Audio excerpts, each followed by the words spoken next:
Diz assim a palavra de Deus: não me expulses, na minha versão, da tua presença, nem tires de mim o teu Santo Espírito. Agora eu queria ver a igreja no 3 junto. Só o 11. 1, 2, 3. Não nos expulses da tua presença, nem tires de mim o teu Santo Espírito. Amém. Podem sentar. Senhor, no teu nome, na presença do teu Espírito Santo, eu ministro a tua palavra nessa noite. Eu peço sabedoria, eu peço sensibilidade, eu peço cuidado, eu peço destreza, Senhor, que um cirurgião precisa ter para não cortar uma artéria, Senhor, importante e jorrar sangue. Tua palavra não é brincadeira, Senhor. Não posso ser aventureiro, não posso ser inconsequente, não posso jogar piada, não posso mandar indireta. Tenho que pregar a tua palavra. Por isso eu te peço ajuda, te peço socorro, te peço consolo. Usa a minha vida, Senhor, nessa noite, em nome de Jesus. Amém? Amém. O tema é que não passe de nós o teu Espírito, fazendo menção a esse texto onde Davi está declarando talvez uma das coisas mais lindas que ele já disse em todo o saltério. Mas eu quero dar um tema também, um subtema. O subtema que eu quero dar para isso que a gente está dando o pontapé nesse seminário é: a presença sustenta tudo. Sabe, se tem uma coisa que hoje mantém os teus pés presos nesse piso, mantém o teu coração bombeando, é essa presença no teu. Esses dias eu estava vendo há um tempinho um coração batendo. Eu vi muito isso no Grey's Anatomy, em umas séries que a minha esposa gosta de ver. E eu fiquei muito aflito, minha pastora, porque parece que diante daquele coração que precisa bater numa frequência, num compasso, a gente é muito impotente para aquilo permanecer batendo. Nós somos muito impotentes para manter a nossa visão ativa, para manter os ouvidos ouvindo, para manter as mãos mexendo. Então essa palavra de hoje, esse tema, ele é muito importante. A presença que sustenta tudo. Só o Espírito Santo. Sabe, a gente olhando para essa história, hoje o que eu quero fazer com você aqui? Eu quero voltar um pouquinho atrás para que a gente consiga entender. Eu quero ficar preso a alguns versículos desse salmo. Eu não queria, nessa noite, explanar sobre a teologia do Espírito Santo. Talvez alguém desses dias alguém faça isso. Mas eu quero ficar agarrado com esse texto. Eu quero me limitar, eu não quero versículo tal, livro tal, não. Eu quero ficar agarradinho com você aqui nessa noite, nesse salmo, em alguns versículos, para que a gente entenda um pouco mais da obra do Espírito Santo nas nossas vidas. Então, esse que está se passando aqui no Salmo 51 é uma grande tragédia. Eu peço muito cuidado e muito atenção aos seus ouvidos nesse momento, que eu não posso te dar a entender uma verdade encoberta, obscura. Você precisa entender a verdade de maneira clara. O que acontece aqui é uma das manchas mais feias na vida de um homem. Que um homem de Deus possa aconteceu na vida de Davi. Se tem algo que contundiu, que entrou, que penetrou, que quebrou as pernas de Davi, aconteceu no contexto do Salmo 51. E todos nós entendemos que Davi, ele cometeu o básico do que acontece aqui, o adultério. Mas tem muita coisa mais pesada. Esse salmo é um salmo de arrependimento carregado de tensão. Existe, eu estou engateando no violão. Se você for da direita para a esquerda no violão, aqui na direita, para cá você tem as notas mais graves. Indo para a esquerda, na minha esquerda. quando você vem descendo no violão, ele vai indo para as notas mais agudas. Então esse texto é aquela coisa mais tensa, onde as cordas são mais tensas. Esse é um salmo extremamente delicado. Estou extremamente apreensivo com o que Deus vai fazer nesses dias, porque não é um tema muito fácil. Não é algo muito fácil e muito simples de se lidar, o que Deus vai operar em nossos corações nesses dias. Porque a base, sabe, se a gente tem que fazer um bolo, a gente precisa de farinha, precisa de ovo, precisa de algumas receitas de óleo. A base da receita que levou Davi a essa tragédia foram basicamente duas: pecado e dor. O pecado e a dor foram os fatores que fizeram Davi escrever o Salmo 51. Ele não estava de boa, ele não estava descansado, assobiando num momento de extrema paz. Quando ele escreve isso aqui, ele está quebrado, assim como talvez muitos de nós nessa noite. Então Davi está super quebrado. Então duas coisas: pecado e dor. Essa é a base de todo mundo, dos que ganham mais, dos que ganham menos, dos que têm mais estudo, dos que têm menos. A base de nossas vidas, infelizmente, está arraigada com pecado e dor. Essa é a nossa história, essa é a tua história. Por mais que a gente creia, tente criar um mundo ilusório, fugir da realidade. A realidade é uma só. Todos aqui estão envolvidos com pecado e com dores. Todo mundo aqui tem um pecado que precisa se arrepender, tem uma história não bem tratada no passado, tem traumas, passou por abusos, passou por ofensas, rancores, angústias. Todos nós carregamos isso ao longo de toda a nossa jornada. Essa é uma das verdades que nós precisamos atentar para entender a obra do Espírito. Sabe, meus irmãos, é muito complicado lidar com escolhas erradas. Hoje, 41, eu te confesso que eu estou um pouquinho mais maduro para olhar para trás. Cheguei no 40, eu vou em uma idade que eu comecei a cavar e comecei a achar coisa ali embolada. Foi um momento de transição muito complicado para mim. Mas eu te confesso que hoje eu estou um pouquinho mais maduro para lidar com os problemas do passado. Se a gente precisa entender que a presença que sustenta tudo, a gente vai precisar pegar o carro e olhar no retrovisor, Diácono Marcos. É impossível dirigir bem só olhando para frente, tem que olhar para trás. E a gente vai fazer esse movimento aqui, agora, com a história de Davi. Porque para a gente entender a tragédia que está acontecendo aqui, a gente tem que se voltar para 1 Samuel, capítulo 13, versículo 14. Não precisa abrir, diz assim: agora, porém, o seu reinado não permanecerá. O Senhor procurou um homem segundo o coração dele e o designou líder do seu povo. Esse texto é uma pancada que Deus dá em Saul, o rebelde Saul que desprezou a palavra de Deus. Então, por Saul ter desprezado a palavra de Deus, Deus fala ao coração do profeta Samuel que ele tinha escolhido um homem segundo o coração do próprio Deus. Então a história de Davi começa quando Deus rejeita Saul e escolhe ele pelo seu próprio coração. Que história, que escolha maravilhosa.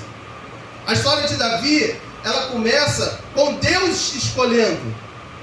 Não é um homem se autopromovendo. A história de Davi começa com Deus levantando um e rejeitando o outro.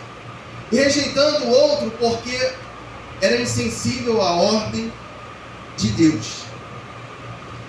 A gente tem aqui uma coisa que a gente precisa esclarecer.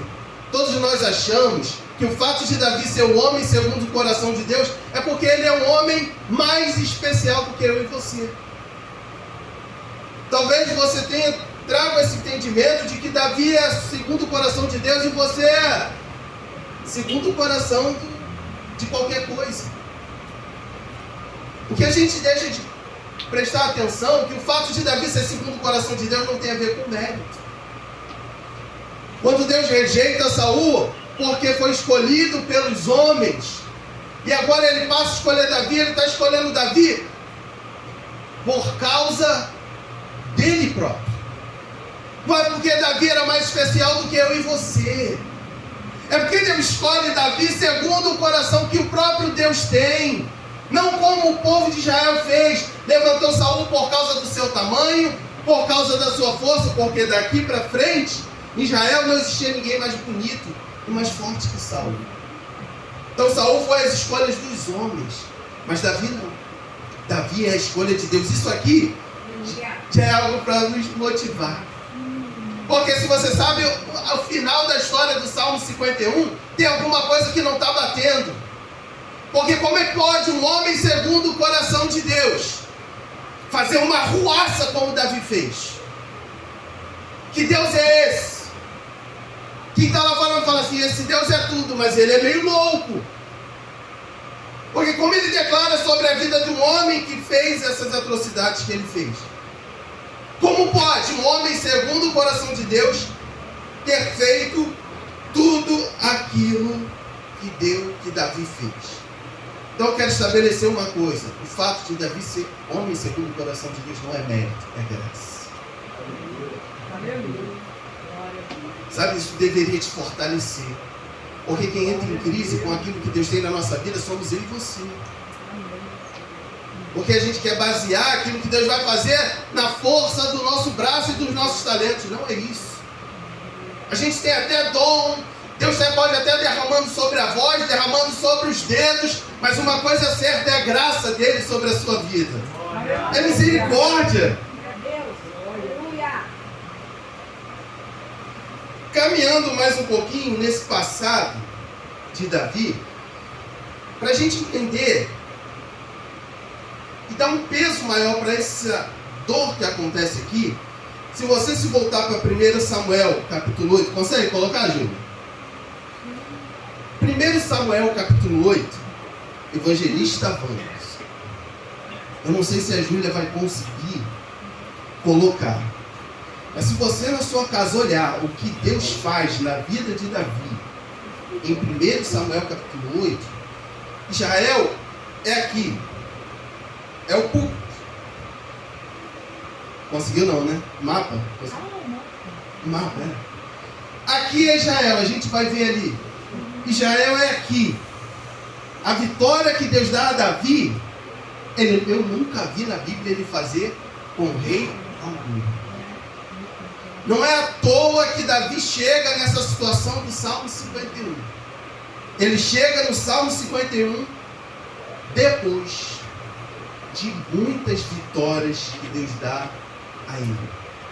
Aí é a grande tentação da nossa vida. Israel, esse pontinho mais claro. Todos esses daqui, à direita, todos esses, ó. Os filisteus, moabitas, arameus, edomitas, amalequitas, moabitas, todos esses povos, Davi subjugou.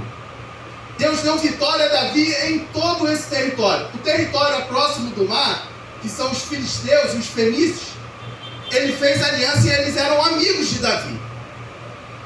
Antes de chegar no Salmo 51, Davi é o homem que derrotou pelo poder de Deus e subjugou todos esses povos. Obrigado, Ju.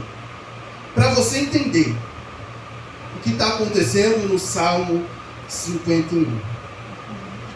Porque lá em 1 Samuel capítulo 11, na época da primavera, os reis deveriam estar na guerra.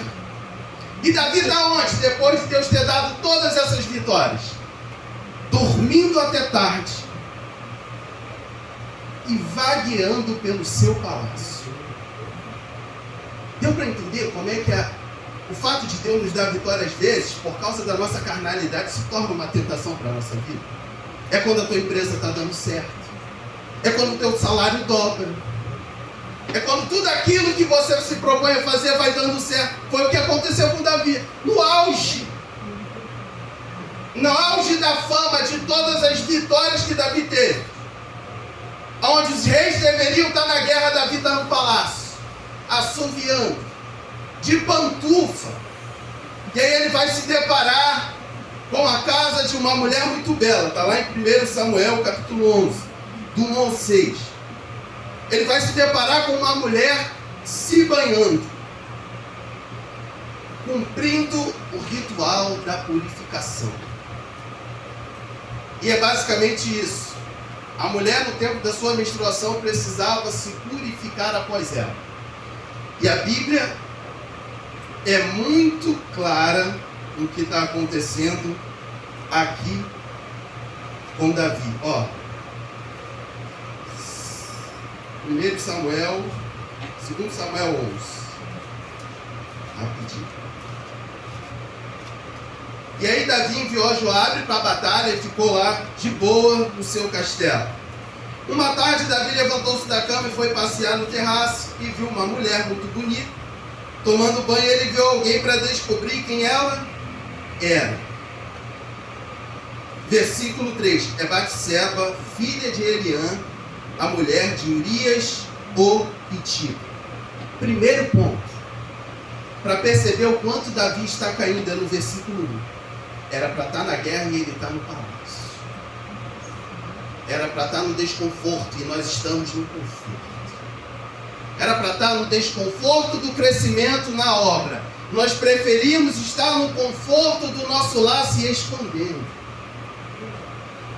Primeiro ponto que faz Davi cair. Para a gente entender o que está acontecendo no Salmo 51. No versículo 3, Davi quebra, por causa da sua postura, o início da sua história. Porque esse homem, Eliã, é aquele que se juntou com ele lá em Adulão. Sabe quem é Batseba? Filha da mulher que se juntou a Davi quando Davi era um moribundo. Para a gente ver a tragédia de quebras que acontecem na vida de Davi. A mulher que Davi desgraça é filha do homem que se ajuntou com ele, não quando ele era o rei de Israel, mas quando ele era um cão de Saul e vivia perseguindo.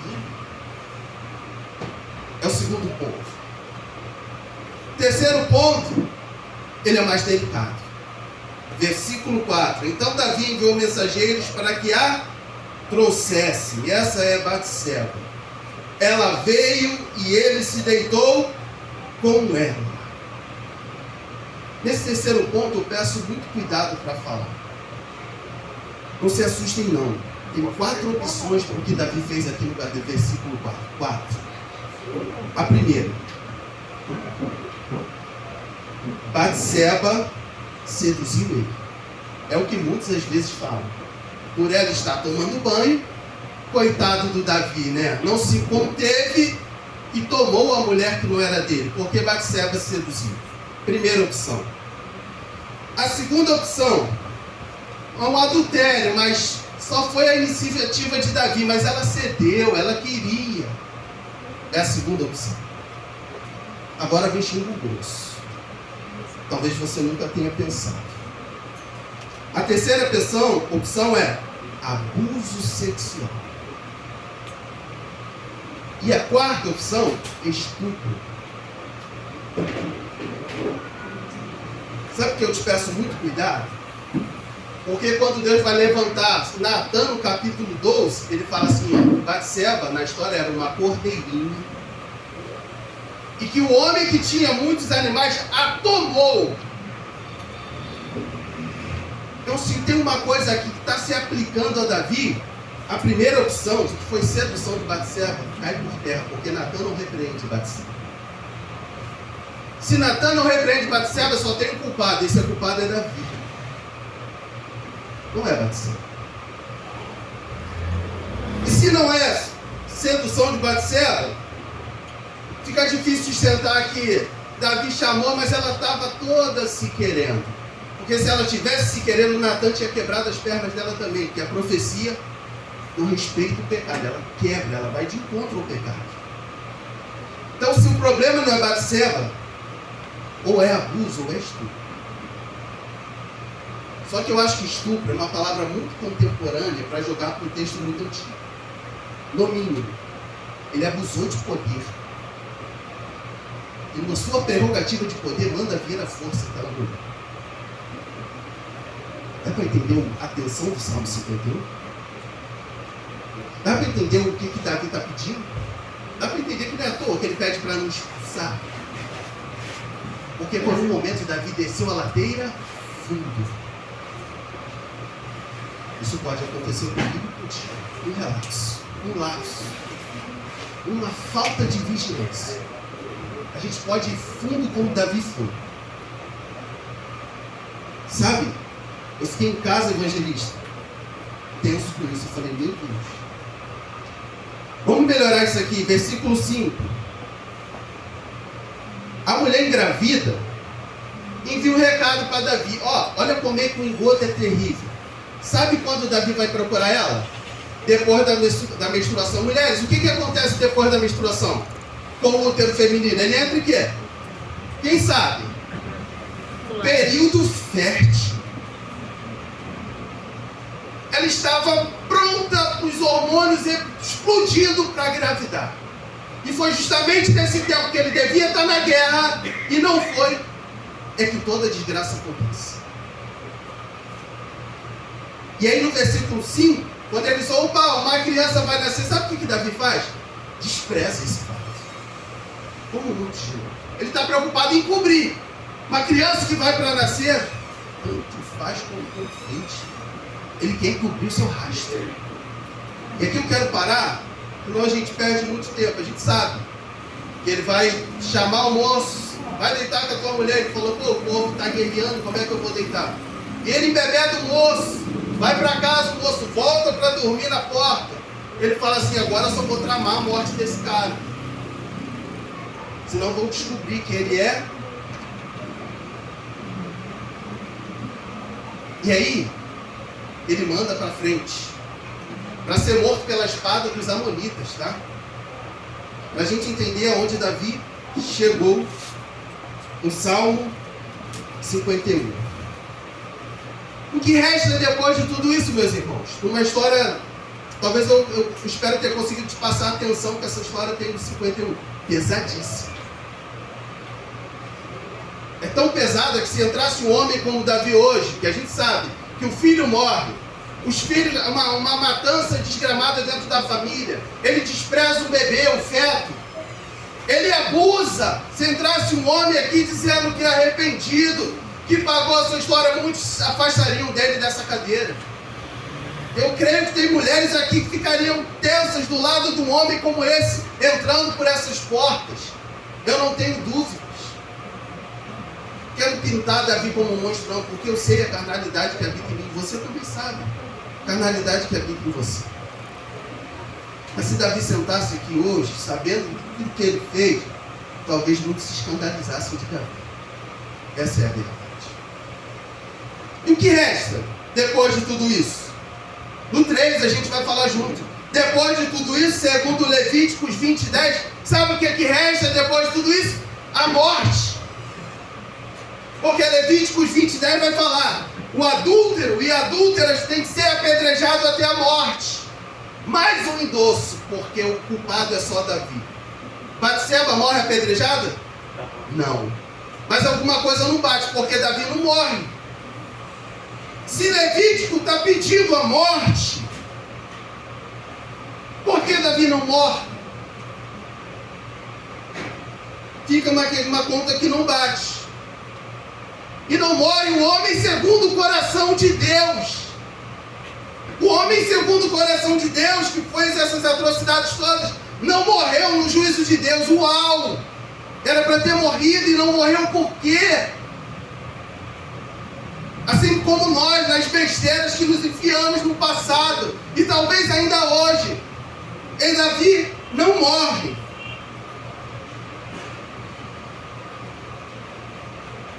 Segundo Samuel 12, diz assim no versículo 5.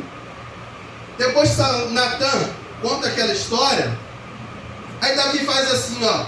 Então Davi encheu-se de ira contra o homem e disse: tão certo como vive o Senhor, o homem que fez isso merece a morte. Davi está decretando.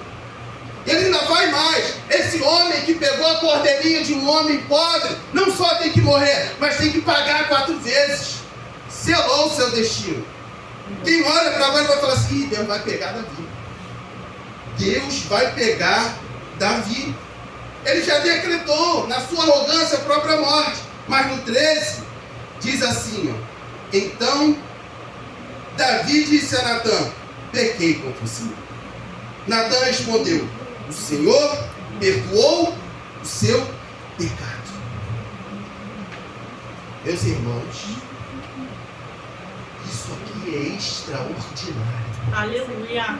Nosso pastor fala que a graça é escandalosa, porque os mesmos que talvez se afastariam de Davi sentado aqui, iriam ficar abismados. Como pode passar a mão na cabeça de um abusador? De quem abusa do poder? Pois foi isso que Deus fez. As consequências vieram. Mas o que de mais grave Deus poupou. E a conta ainda não bate. Porque todo pecado precisa gerar uma morte. E ninguém morreu, mas Davi foi poupado. Todo pecado leva à morte. Quem pagou para Davi ser perdoado? A conta não fechou, meus irmãos. Mas Davi não fez nenhum sacrifício, não queimou nenhum boi, mas Deus poupou a vida de Davi. Quem pagou para que Davi fosse perdoado? Cristo. Mas espera aí, a gente está no Antigo Testamento. Ele vai morrer a partir do Evangelho de Mateus. Olha que coisa linda. Aí a gente começa a entender por que a gente não pode deixar o Espírito passar. Porque Davi é perdoado na obra futura que Cristo ia realizar na cruz do Calvário. Sabe que Deus falou assim? Sabe o que Deus falou de Davi? Mas tu foi fundo nessa lama. Eu te perdoo, porque vai vir alguém que vai entrar na frente da bancada que era para você. Eu quero te dar uns motivos, finalizando. Porque o Espírito não pode passar da minha e da sua vida. Primeiro ponto, porque Ele perdoa. Sabe? A gente está perdendo a sensibilidade para entender o poder do perdão. A gente está tão material que o que tem feito a vida, né, é o quanto vai sobrar no mês, é o quanto a gente vai conseguir encher de bens materiais no nosso lar, é o quanto a gente vai prosperar, e a gente está perdendo de vista que deveríamos agarrar o Espírito Santo como Jacó fez e não deixar ele embora de maneira nenhuma, porque é o único capaz de efetuar a obra de cruz da minha vida, é o único. Meu patrão não faz, minha esposa não faz, minha mãe não faz, o único que pode é o Espírito Santo. Aleluia. Mas perdão virou qualquer coisa pra gente esses dias. Como é que vai, irmão? Irmão, como é que vai? Já esquecemos o que é ser perdoados. E o primeiro ponto é: Deus perdoa, Deus pula. Fala, meu filho, eu não vou te matar não. Isso aqui é muito bonito. E tem uma coisa que acontece no versículo 10, é que Davi está falando assim: olha, me mata não me lança não, mas faz uma coisa, me ajuda a criar um coração novo, porque eu sozinho não consigo. Posso te falar uma coisa? Está na hora da gente parar. Essa não é a tua tarefa, essa não é a minha. Ninguém aqui consegue criar um novo coração. É tempo da gente estar cansado de errar. Eu ando cansado de dar burro em ponta de faca. Essa aqui é a verdade do meu coração. A gente acha que precisa de coach, precisa de treinador do YouTube. Na verdade, a gente está esquecendo de se humilhar e falar assim: ó, precisa de um novo coração. Aleluia! A gente está deixando o Espírito embora, sem perceber que o único que pode mudar o meu coração e o seu é Ele. A família quebrada, as vidas destruídas, e a gente não está entendendo que o único que pode mudar o coração do que a gente ama é o Espírito Santo de Deus. Ele também vai falar: Senhor, depois do abuso, dos homicídios, por favor, cria em mim aqui, ó, um coração puro. Depois de um coração puro, ele vai falar assim: por favor, renova a alegria da salvação. Posso trazer uma outra coisa espantosa? Davi não está falando assim: me salva de novo. Por mais fundo que Davi foi, eu creio firmemente, segundo as Escrituras, que ele não perdeu a sua salvação por causa das atrocidades que fez. Mas a alegria da salvação ele perdeu. A alegria de poder testemunhar da verdade, Davi perdeu. Se cegou, os ossos se quebraram. Davi falando, por favor, Espírito Santo, traz de novo a alegria da salvação ao meu coração. Cadê? Cadê? A gente resume as nossas vidas em guerra, em dor, em perdas. Esquecemos de pedir o Espírito para gerar alegria da salvação. A gente anda como filho de Deus, crendo com medo, baixa um escorregão, ele retira a graça. É assim que a gente caminha, sem certeza de que somos salvos. Cadê a paz? Como vamos ter paz se não há certeza de salvação? Aí a gente vem para o culto e está pedindo chato. A gente vem para o culto e está olhando só para a gente. E o Espírito falando assim, eu estou aqui para devolver a alegria da salvação. Eu não sei você, mas disso eu preciso muito. Não posso. Sem a alegria da salvação a gente pira. Você fica até sem dinheiro. É difícil ficar desempregado. Mas se você não sente o peso de ter perdido a alegria da salvação, isso é delicado para a gente. Parece que a gente sente mais falta do dinheiro do que de alegria da salvação. E aí ele vai falar assim, Senhor, renova em mim um espírito reto. Aleluia. Ele não está falando assim, a culpa é da minha mãe que me feriu lá no passado. Davi não está falando isso. Aleluia. Eu não posso chegar aqui na cara dura e falar assim, a culpa é do meu pai que me amarretou na infância. Davi está falando assim, ó, renova em mim. Glória a Deus. Um espírito reto. Aleluia. Tem a ver comigo e contigo. Aleluia. Nós somos cheios de desculpa, franqueza. Somos cheios de desculpas. Glória! Ah, porque não me aceitou. Ah, porque meu pai é espancado. Ah, porque eu cresci sem dinheiro. Davi está falando assim, ó, a culpa dos abusos que eu fiz foi porque o meu espírito não era reto. Ele não está terceirizando a culpa. Ele está falando assim, a culpa é toda minha. Por entender, sabe por que a gente despreza o Espírito Santo? Porque a gente se sente muito justo. Sabe por que ele está passando? Porque na verdade a gente se sente bom homem.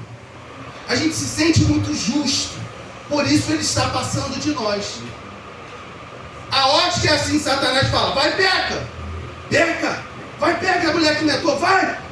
Depois ele fala assim, agora foge de Deus. Agora foge. Sabe qual é a ótica de Cristo? Glória! Pegou? Vem para mais perto. Glória a Deus. Davi afundado, ele falou, Davi, não vou te matar não, meu filho. Que coisa linda. Davi está falando assim, não passa não, Espírito Santo. O irmão Josivaldo, ele está falando assim, por favor, eu só vou conseguir andar reto se o Senhor renovar a tua obra na minha vida. Ele não está confiando no monte, na consagração. Davi poderia queimar o local, senão ele está falando assim, por favor, Espírito Santo, renova em mim o Espírito. Glória a Deus. Aleluia. Sabe por quê que eu finalizo? Você não pode deixar o Espírito passar. Sabe como é que Jesus foi chamado nos Evangelhos? E Jesus não se aborrece não. Filho de Davi. Que coisa louca é essa? Se você abrir o saltério, você vai lá e vai ver no Salmo 46, vai lá assim, o Senhor dos exércitos está conosco. O Deus de Jacó é o nosso refúgio. Era para você se espantar. Fala assim, que Deus é esse? Está enchendo a boca para falar que é Deus de Jacó? Era para falar assim, não, eu sou Deus de Samuel. Eu sou Deus de Enoque que foi trasladado. Ele se reconhece como Deus de Jacó. Aleluia. Deus do Paulo. Louvado seja o teu Deus da nome. Cláudia. Glória a Deus. Deus do diácono Marco. Deus da diaconisa Patrícia. Aleluia. Deus do diácono Silvio. Aleluia. Aí a gente está preso nessa terra, entristecido com as dificuldades, perdendo esse ouro. Sabe, Deus não tem vergonha nenhuma em ser reconhecer na vida de um pecador.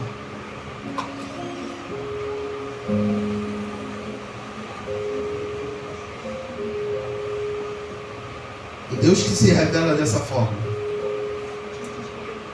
não pode passar por você. Por favor. Não deixa não. De tudo que eu tentei te passar aqui, se você conseguir guardar uma coisa, carrega. Pô, peraí. Pô, prefeito, vai quebrar a física. Como é que pode o material agarrar o invisível? O espiritual dá. Sabe, eu já falei isso aqui. Já puxei muita cadeira para conversar com o Espírito Santo dentro da minha casa. Porque eu sentia que ele era real. Aleluia. Mais real que o abraço que eu recebi do meu pai na infância. Mais real do que o abuso que eu sofri na infância. Mais real. Mais real. A gente está tão seco, tão endurecido esses dias, que o real é a falta do arroz, o real é a perda, o real é as dificuldades, o real é o casamento que não está bom. Essa presença deixou de ser real no nosso meio. Aleluia. Sabe, eu queria te convidar a ficar de pé. Sabe, eu espero que a presença não passe de maneira nenhuma. Hoje eu consigo falar de algumas dores